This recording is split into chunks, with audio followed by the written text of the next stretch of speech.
Hey friends, I'm gonna do a video of the top 5 things to do for dogs with thunderstorm or fireworks phobias. Either if they already have it, if they're developing it, or if you are wanting to prevent it. So this is gonna be, I'm hoping, 15 minutes or less of kind of my top 5 of what I would do with a dog who has thunderstorm or fireworks phobia. Specifically fireworks because honestly, that's the season that we're in. 4th of July is coming up in a week or so, and there are a lot of people whose dogs really struggle with the fireworks, and sometimes it goes on for days and days and days and days, right?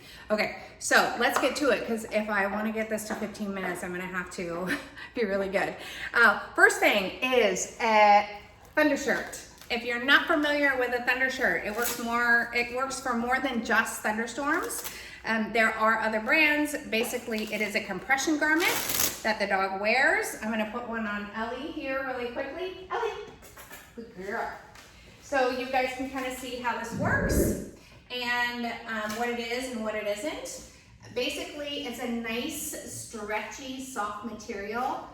Obviously, with her thick coat, I would be really careful with overheating with something like this.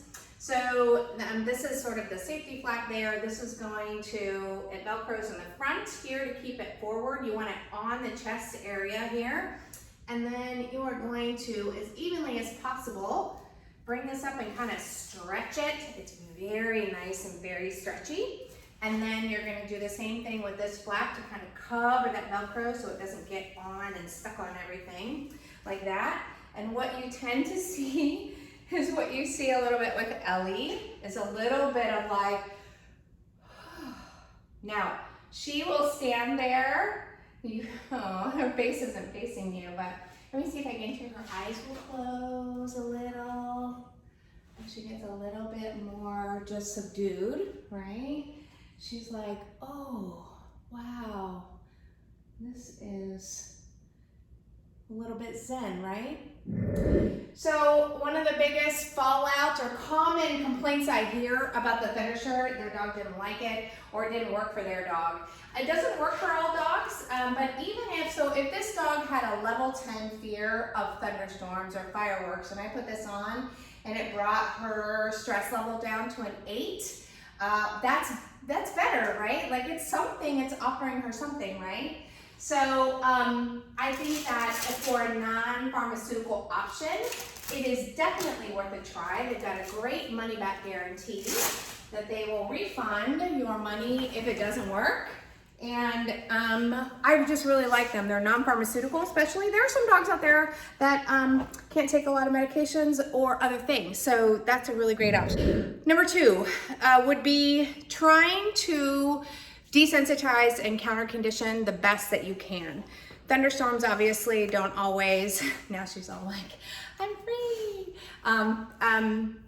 Thunderstorms, obviously, you don't always know when they're going to be coming, but if your dog is fearful of other loud noises that you can recreate and try to help them through, that can make a big impact, right? Like if you know your dog is afraid of like big loud trucks, taking some time, not on fireworks week, but taking some time to try your best to try to make those things more positive for your dog. And one way that I like to do that is through interactive feeding during events that are a little stressful, and in this case, loud. This is probably my favorite option. This is a Westpaw Topple. Basically, I mix their dry kibble with something soft, usually an older banana that got too mushy for me. Mix it in, put it in here, and give this to them so they can eat it. If your dog is familiar with eating this way, you can also start to freeze it, make it last a little bit longer. Fireworks days, if I had a dog with severe fireworks issues, I'd probably put some even yummier stuff in here that I know the dog really, really likes, because obviously it's gonna be harder on the dog, right? It's just a much more stressful week. And so for the point of desensitizing and counter conditioning, which is a big term for gradual exposure to a fearful stimulus and trying to change the dog's mind about it, Again, not something that you start on fireworks week. It's something that you would work with the trainer on and how to incorporate that kind of stuff in. But anytime that there are going to be loud noises and your dog is struggling, adding in some positive things to that mix can hopefully help your dog relax a little bit. Bully sticks, things like that. One other thing that is not technically one of my 5, but I think it's worth noting is identification. If you notice right now, Ellie does not have a collar on or a harness because I'm washing her harness, and I took this off to show you. Even if your dog does not wear their collar all the time, put identification somewhere on your dog. Even if they never run away, even if your dog isn't afraid of fireworks, just do it this week. This is the most common time pets come up missing, and they've been spooked, right? Sometimes I'm sitting outside and then all of a sudden someone lets one off, right? And it spooks me really quickly. So ID, put an ID on your... If I could say this, if you are hesitant about trying medications because you are worried in some way that they are harm the dog, in many cases, I would argue that not giving medication is way more traumatic for your dog because your dog's brain is working like a million miles an hour to try to calm and soothe itself. I see dogs who for 3 or 4 days refuse to go outside. They also don't have accidents in their house because they know better than to do that. So they're holding their urine for days on end sometimes. That in and of itself is very dangerous. Not only UTIs, but other things, right? Kidney infections, a whole bit, right? They won't eat, they can't sleep. And of course, the more that the dog can't sleep, the less the owner's getting sleep, the more frustration the owner has, and the less ability they have then to sort of, soothe because they're overwhelmed also. So please have a discussion with your veterinarian. I also want to say, if your dog's thunderstorm phobias are severe enough that it changes how you behave during the week of the 4th of July, you don't travel, you won't leave your dog alone, your dog won't go outside, there's several things, you should explore medication.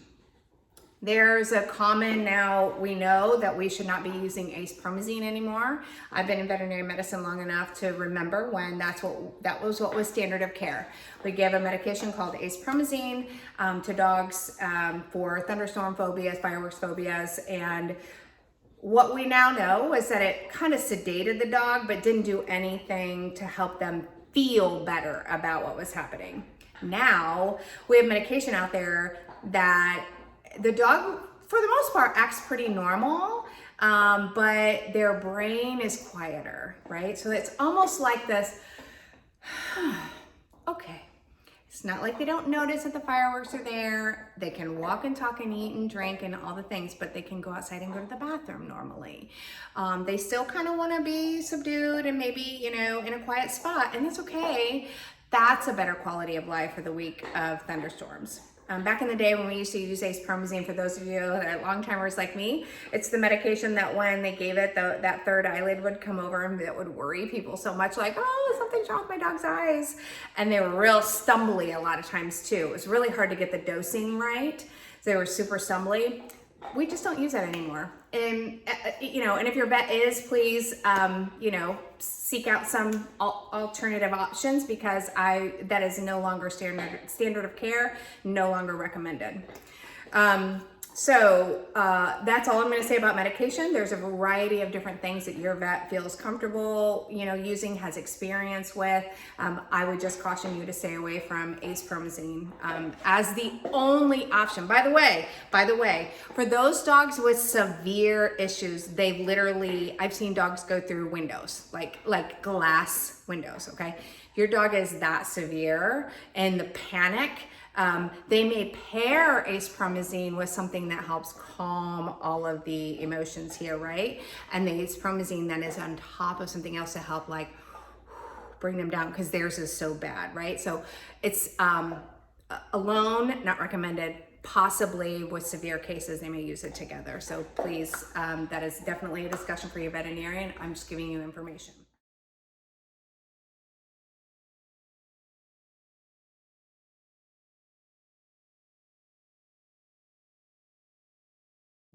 Stuff. This would be number 5, management stuff of what you can do to help. Let's say you didn't know your dog. You just adopted it. You didn't know it had thunderstorm, fireworks, phobias. Now you're already in the week. This year, 4th of July is on a Monday, so you're going to go through Saturday and Sunday, and you can't get a hold of your vet, and oh my gosh, first of all, plan ahead next year, because this is so unfair to allow a dog to have multiple days in a row where they are in sheer terror because they don't understand that.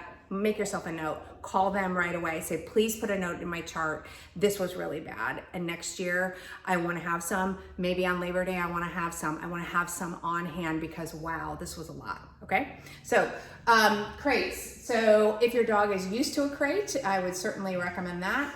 I have rubber flooring in this room, so that helps a little bit with the reverb. So putting the crate either on top of a bed, like on a mattress on top, or carpeting, right? Or even putting a very large blanket or 2 underneath it can help, as well as inside of it. You're helping all the bounce back of, that sound bouncing all around. Also consider covering the crate. Now, you have to be careful with heat, depending on your setup. If your dog is really in there panicking, right? Like he's gonna overheat. I generally leave the back open, which would be facing a wall, right? Especially if I have to cover the front, which can help. Sometimes it makes it worse. Again, these are things that I recommend trying ahead of time because I think it's important to kind of get a feel for what your dog really likes and what panics your dog, okay? Box fan is there to remind you. That's another way to offer some white noise, some reverb on the floor to help with that, and some cooling for the dog to make sure that they don't overheat. You also, if you're using a crate for your dog to zen out in, and this is a very safe space, and you don't want to have to be always going in there and checking on them, and they're like, oh gosh, hi, how are you, right? If that's their safe space, you kind of want to let them ride out. If they're calm and quiet in there, just to zen out, right? Now, people get real worried about their dog is coming to them and they're afraid, and they're like, and I just pet him and he tends to calm down. I'll feel him take a deep breath. That's awesome. You should do that. Really, you should. But if your dog is hiding under the bed in the back corner and you want to quote, calm him and soothe him, and you're dragging him out from under the bed, that's not how he feels soothed. Okay. So kind of work a little bit with what your dog likes and what you're noticing actually works well for them, okay? So this thing over here, right there, is a radio. It's actually a rubber radio that is waterproof that we use at the lake. But again, I place that on the floor near the crate with a radio or with a, music on of some sort. I don't always use classical stuff. As a matter of fact, I've heard that reggae is really good for dogs. They really like reggae, so hey. So something like that, sometimes a little loud. It's not pointed directly at the crate, but a little loud, right? So you're getting a little bit of benefits from kind of drowning out the noise a little bit. The other thing, lights on or lights off can be beneficial. Sometimes lights on is beneficial because they're not seeing the flashes, depending on where these fireworks are in relation to you.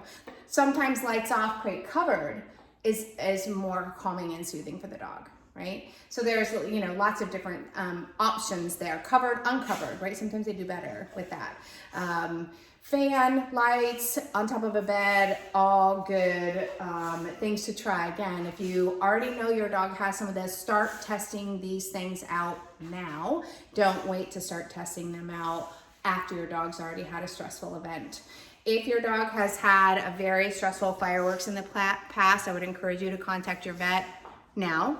And don't wait until Thursday, Friday, or Saturday of this week to try to get medications. Generally, we don't need necessarily, you to show us that your dog is drooling and panicking everywhere for us to believe you. But there's only so much that they can do as well in terms of calling that medication in. If your exam is not current, they are not going to do that. They need to be able to see the dog, make sure the dog's healthy enough for medication. Okay, so start early with that. Contacting your vet if you're questioning it. But people wish they would have done it sooner because they see their dog nice, right? And then you're able to Okay, good. I'm not so panicking. I don't hate 4th of July so much or Labor Day or whatever other holiday that they want to light them off at. So anyway, hope this helps. Let me know. Thank you for listening, share, and any other questions, post them in the comments below. Bye everybody. Happy 4th of July.